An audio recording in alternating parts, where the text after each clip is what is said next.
New pension scheme कर्मचारी महासंघ के मुख्य संस्थापक व पूर्व अध्यक्ष नरेश ठाकुर, प्रदेश अध्यक्ष प्रदीप ठाकुर, वरिष्ठ उपाध्यक्ष सौरभ वैद्य, संविधान पर्यवेक्षक श्यामलाल गौतम, कोषाध्यक्ष शशिपाल और सभी जिला अध्यक्षों ने माननीय मुख्यमंत्री जी से निवेदन किया है कि इस अधिसूचना के जारी होने से एनपीएस कर्मचारियों के परिवारों को बहुत बड़ी राहत मिलेगी।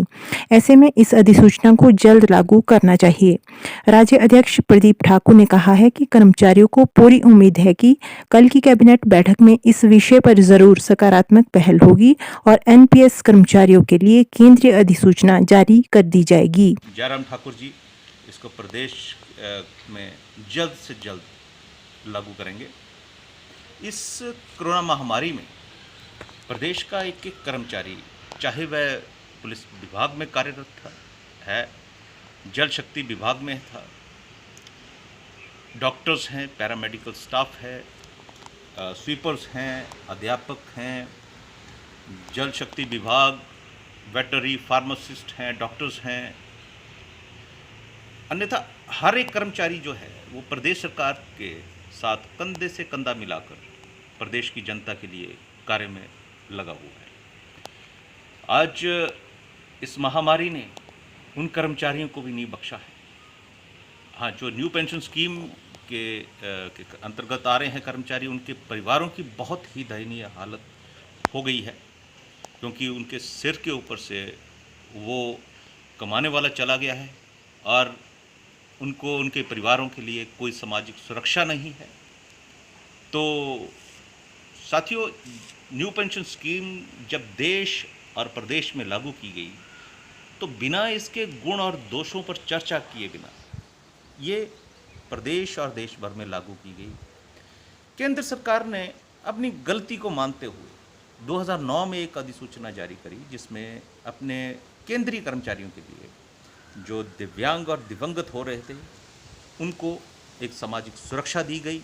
उनके परिवारों को पुरानी पेंशन में लाया गया ताकि वे अपने परिवारों का भरण पोषण आसानी से कर सकें।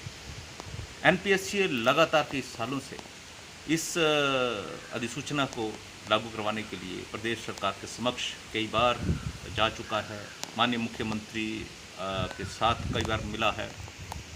तो हम आशा करते हैं कि प्रदेश सरकार, माननीय मुख्यमंत्री जयराम ठाकुर जी इसे उसी तारीख से लागू करें, 2009 से ही लागू करें या 15 मई 2003 से ही लागू करें, ताकि प्रदेश के जो आज तक जितने भी दिवंगत कर्मचारी हैं या दिव्यांग कर्मचारी हैं उनके परिवारों को कुछ राहत मिल सके।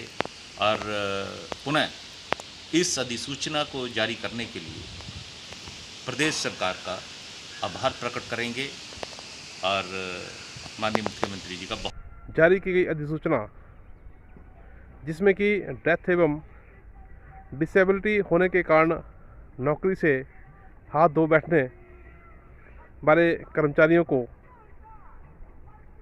इनवैलिड पेंशन देने की घोषणा केंद्र सरकार द्वारा की गई थी।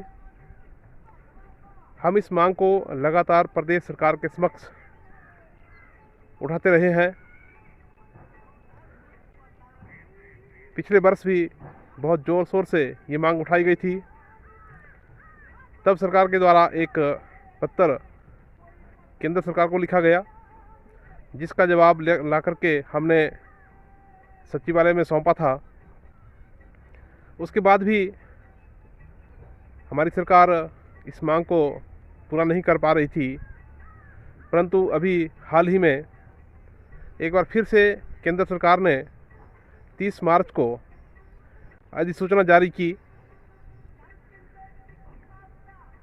कि जो कर्मचारी सेवा के दौरान मृत्यु को प्राप्त होते हैं या डिसेबल होते हैं, जिसके कारण उनकी नौकरी चली जाती है, उनको भी पुरानी पेंशन स्कीम में लिया जाएगा।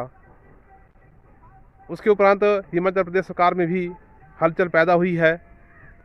हम सरकार से उम्मीद करते हैं कि वे इस निर्णय पर शीघ्र ही कैबिनेट में फैसला ले और इस कोरोना काल में हमारे जो कर्मचारी मृत्यु के आगोश में समा रहे हैं उनके परिवारों को, उनके अपनों को कुछ राहत अवश्य मिले। Bureau report.